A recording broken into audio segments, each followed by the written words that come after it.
And we are live.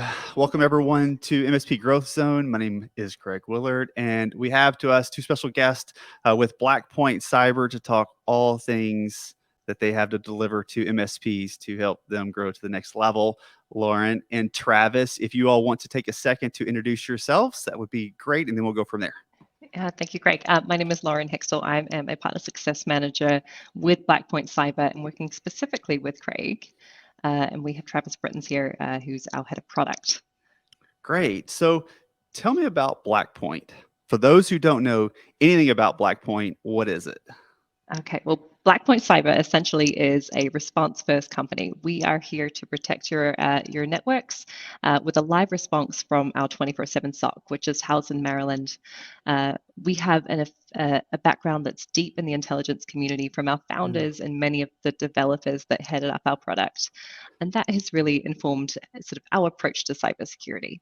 So tell me about the background. Tell me about how this started from the, I believe that some of the owners or the owner is from the NSA. Yeah, so our founder, John Murchison, he is our founder and CEO. He came with 12 years of background with the NSA, specifically from a program called Tailored Access. Okay. So essentially a hacker for the US government, or as John puts it, the bad guy for the right team. Sure. Yeah. Travis, you have anything else to add to that? Yeah, no, and we have a lot of people that are in our what we call our threat operations that are coming from that community as well, and being based in Maryland, just a short stone throw away from those offices where that is. We have a lot of great talent in there. So one of the nice things about it is that our security stack in our security operations center is tied in with our software. So you may see some other types of MDR solutions or response capabilities that are really just staffing their SOC, but with technology that they're repackaging. But since we are delivering both of them, our software is very tailored to support the people that are actually running it. So I get to work with our intelligence folks on building out the software that's going to make them very successful. So it's not like we're asynchronous where the software behind the scenes has a new feature or it's too much or too little and can't actually do it. It's very tailored for the type of work that we do. Which brings me to a really good point. So some people might think MDR is managed EDR, but what is MDR? Yeah, so I'll take that one, Loren, if you want. Go for it. This is a thing, and the marketing side of me loves it and hates it. How we like to create all these different acronyms. One of the things that we like to focus on is that MDR is for managed detection and response, and we like to say that we put the R in MDR. So a lot of these other solutions are going to be managed EDR, which is a great step, but they're really just throwing alerts at you over the wall, and you still have to actually go and do some sort of response action to stop the bleeding. Whereas, like Loren said, we are a response first company that wants to actually go ahead and stop that bleeding and be that first line of response, just like an ambulance would be or a paramedic, to stop the bleeding. And so that when you do get a call from us, it's letting you know that, hey, we've stopped the bleeding, we've isolated a machine or we've taken it off the network so it's not spreading. Now we're going to work with you over the next couple of minutes, hours, depending on the type of incident to recover from backup and get you back online. So how does I'm going to try to keep this as simple as I can. So it sounds like what you just said is that some MDR companies just basically are reporting based upon other applications, an EDR or something along those lines, but yet Blackpoint Cyber is different. Is it because you all use a sort of external agent or something along those lines to get different types of data? Yeah, so that ties back to the technology that we use. So we use our own agent. We're not sourcing out a third party. So you will install our agent, and that's what has the ability to collect the telemetry. We are also integrating with popular antivirus and EDR tools just for some extra telemetry. But our agent is the one that is catching most of the types of activity that we're looking for. So privileged escalation and moving around the network. And then our agent has the ability to go and you close off ports, delete processes, and actually take that action, and that's controlled by our SOC. as opposed to some other tools which have their place and they're really Sure. awesome in the work that they're trying to do, but they're collecting that telemetry from the firewall or the EDR and then just sending you a packaged alert for then you to go deal with using your RMM or whatever tools that you have. Okay. How long have you all been around? Are you all new? So the company was founded in 2014. Okay. And so we spent about 3.5 years building out that agent that I was just talking about. Sure. And so we prototyped that and worked with that with some larger enterprises who bought the software in the early days to run with their own SOC. Sure. And then once that was developed, we started packaging it with the SOC with our experts to deliver to the channel. So beyond what most people think, I found as we came to Blackpoint to learn about Blackpoint and things of that nature, some of the questions that I asked that I'm going to ask you, I found very intriguing. So leaving what peer in your another SOC and coming to you, one of the questions I was interested in knowing about was about the firewall management or about monitoring of the firewall, and I found it intriguing that Blackpoint Cyber doesn't monitor per se the firewall, and so I'm curious to the dynamic of how that interaction isn't necessary or what you found through your experience, either the experience leading up to Blackpoint Cyber. But how did Blackpoint Cyber come to that realization that that wasn't exactly necessary? Yeah, well, we focus on, you put a lot of emphasis on hardening your perimeter around your environment, and your firewall is part of that. What we're interested in looking for is anything that has breached that perimeter and has moved to your endpoints. You think about if you're on the internet, you're already in a bad neighborhood. Someone's always going to be knocking at your door. And we're not Sure. really interested in seeing who knocks on the door. We're looking at for what happens when they get through. And when they get through, they're going to be on the endpoint. And it's that endpoint behavior that Blackpoint is truly interested in looking at and understanding. So, unlike a lot of other tools, we're using the context of that behavior that's happening on the network to correlate that data and put it in front of an analyst to make an informed decision. That's Did, really where we lie. did you mention before that you all found that majority of the things that happen get kind of passed through the firewall anyway? So it's like they make it to the endpoint, and that's really where the activity actually happens. Exactly. That's where the toolkits lies. That's where the hacker is creating its movements and is moving from. There's going to be a lot of activity that's happening on your firewall, and we've got to assume that it's doing its job there. And if it doesn't, it's going to end up on the endpoint, and that's where we're going to take action. And then some of the vendors, you actually do consume some of those syslogs and things of the nature from the firewall just to have additional information. Is that correct? So we do have the ability to store logs if we need that for compliance needs, or if you want to retain that for forensical purposes, we can certainly do that through logic. But we So just want to make Go ahead. I'm sorry. we want to make sure that the information that we're presenting to our SOC analysts is actionable, and that really doesn't include the data that's from the firewall. So I see in the background a Blackpoint and M365 on Travis's background, intentionally placed, I would assume. But what does that mean? What is that? Yeah, so we're very excited that this week we've just launched our newest product, which brings that everything we've been talking about, managed detection and response, to the cloud. And we are launching that with Microsoft 365. So some of that actionable content and actionable events that are happening, we can now pull in from Microsoft 365 with our what we call cloud response product. So you'll be able to plug into your Microsoft 365 tenant.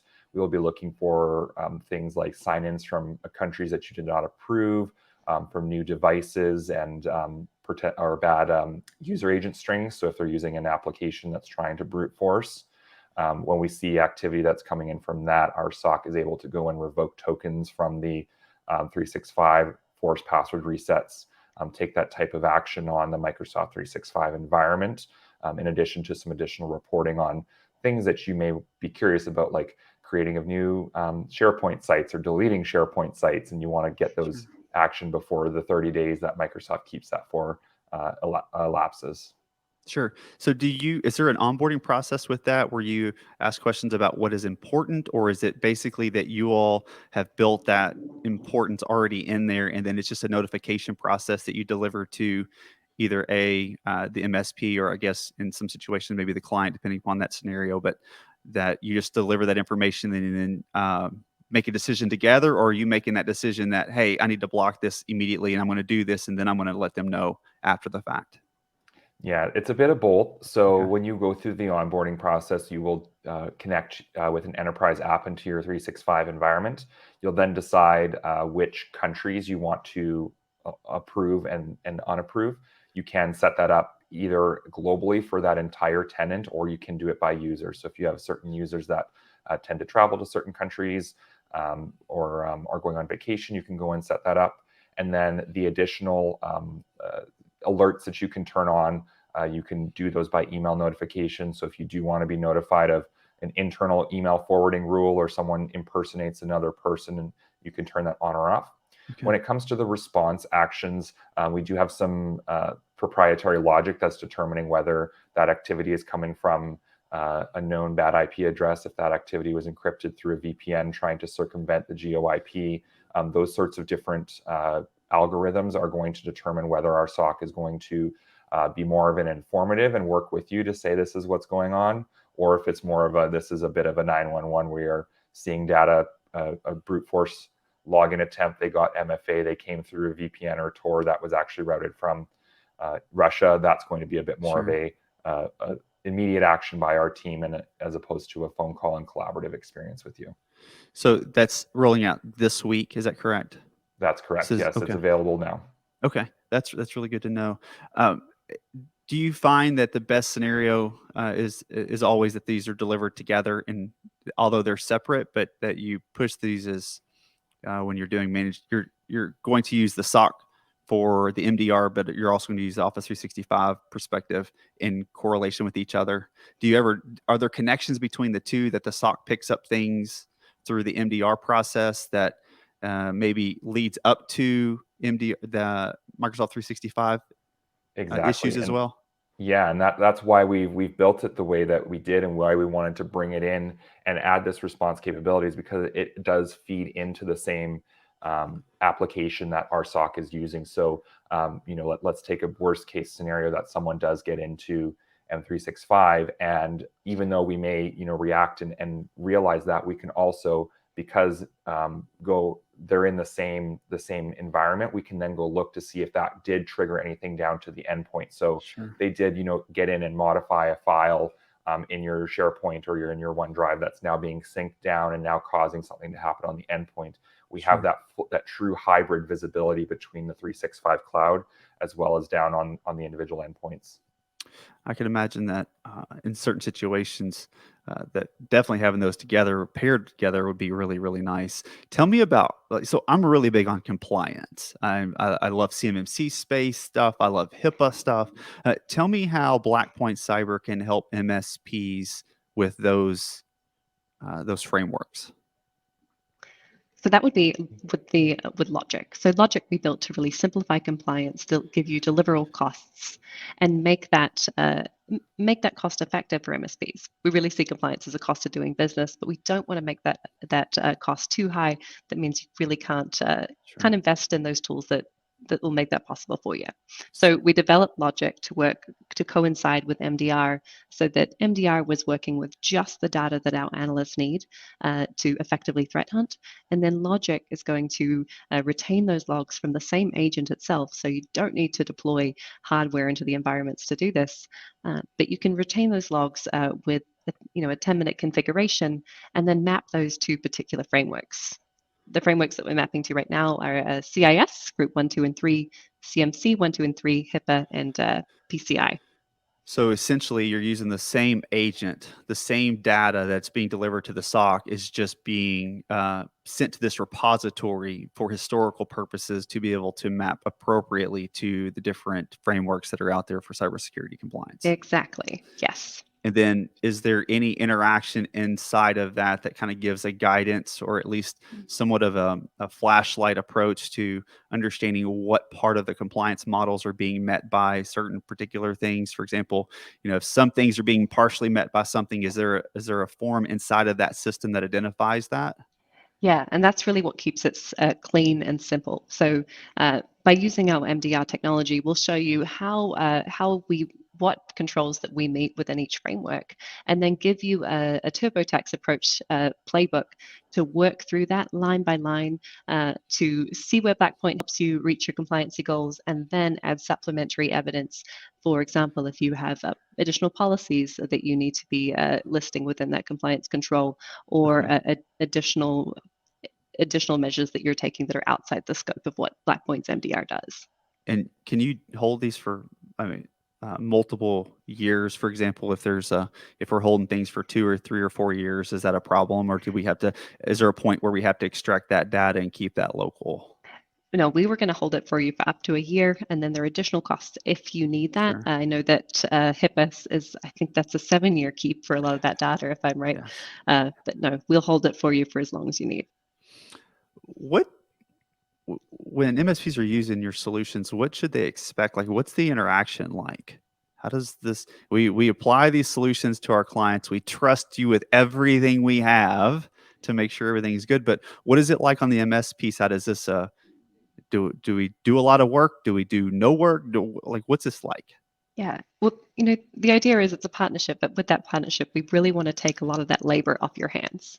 Okay. So if you're with our Blackpoint's MDR solution, it is fully managed. And what we mean by that is that the Blackpoint SOC team is really there to do the investigation, threat hunt, and take that action. And then through that partnership, we're going to call you and work alongside you for any next steps, such as suggested patches that need to go out, resets that need to go out for passwords. We're there to advise and help you through every step of that journey. But outside of the SOC relationship, that partnership comes with a team. Craig and I work together as a partner success manager to help guide that experience, to demo with your clients, to make sure that you have a sales team next to you, rather than needing to fully understand the product yourself. You've got a team that helps you with the management of it, but also the experience of it for you and your clients. One of the things that I noticed that there seems to be a gap oftentimes in vendor relationships, or they give you a tool, but then they don't give you marketing material, or they don't give you things to actually help maybe the selling process that include or incorporate in the situation Blackpoint Cyber. What does Blackpoint Cyber offer from a marketing and selling perspective to help people get this business closed? Yeah, absolutely. Well, you'll get a dedicated account manager like myself that will help you do webinars, do demos, but we can also provide you with marketing material that you can co-brand, so that you can help show value to your clients. We also do a lot of public-facing presentation for ourselves. So we have a blog and a podcast, and that's going to be filled with knowledge from our threat team that will help you get an idea of the scope of what's going on within the cybersecurity space, so that you have talking points and articles and knowledge base that you can get from our team to share with your clients. And that's a really big value add that it's really larger than our product itself. It's about the scope of cybersecurity. Well, I can actually say, as we have partnered with you all, I do enjoy, I guess it's a bad thing. I don't want to see these bad emails come through about things that are going on in the environments of your clients, or, of Blackpoint's clients. But I do appreciate us, it should say. I appreciate the efforts that you all put in at letting us know what is going on, and whether you are seeing this or are not seeing this, or what we need to be worried about. So that it keeps us on our toes as well, and we can do things over to the side to start to limit those things. I do really, really appreciate that. How do people work with Blackpoint Cyber? What's the process like? I mean, you need our social security number. You need like an application. What do you need? What we need from you is we need some technical resource to help with that deployment. We're right there to help you with our support on our side. But really, what we need from you is good contact details so that we can reach out to you when we take action. That's really the essential component. The heavy lifting is done on our side. Okay. Before we, I guess, wrap this up, because I really did want this to be kind of a quick hitter, straight to the point. You have any good stories, things that you've heard about, come across that make Blackpoint shine, that people may or may not know about, things that you've learned or things that you've uncovered that maybe others didn't know? Do you have any? For sure. I think I'll tee this one over to Travis while I catch a breath here. Yeah. Thanks, Loren. There was a really interesting, and if you're really technical, we just published a blog post. It was about 2 weeks ago. There was some information that Microsoft released about a particular group, and I don't want to get into too much of the details because I know we're trying to wrap up here. Sure. But we discovered some interesting tradecraft that was going on that it appears Microsoft was not even aware when they released their statement. So we supplemented that. And that was found through our discovery and through an incident that occurred on one of our customers. So if you head over to blackpointcyber.com and click on the blog, you'll see that technical post. It was written by our Adversarial Pursuit Group, or APG. There's a lot of technical detail in there, and I don't want to dive too much into it. It sounds sophisticated. Yes, it does. It was very, we're talking nation state grade things that were happening in here. So definitely go check that out. And that is just one of the ways that we get out there. Like Loren was mentioned, the blog post is one thing. We've actually just launched our Blackpoint community, which we're calling Blackpoint Command. So we're doing a bi-weekly stream. It's actually on Crowdcast, very similar to what you're looking at right now. And that's hosted by Andrew Morgan as well. And that does come with a Slack group. So there's a Slack channel where you can chat with. Myself is in there, and all of our team members from that group. And so any questions you have about what's going on in the space, we can collaborate in that interactive forum as well. Great. That makes me think. The one thing I also like to know is, can your clients get a hold of the SOC if they needed to? Do they have a direct number? Do they have to go through 5 virtual assistants to get to where they need to go? How easy is it to get access if they need something, a question asked, and they need a quick answer? Yeah, all of our partners all of our partners will have a direct line to the SOC with a direct extension key. So there's no hoops to jump there. We want you to be able to reach them 24/7, 365 days a year. Well, Loren and Travis, any last parting notes that you want to mention, things that we didn't cover that you wanted to cover?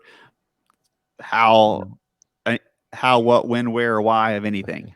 This is your time. Yeah, we went through all the 3 products there, and I would say that the best way to experience it is hands-on. So we value a POC or a trial process and walking you through how the solution works.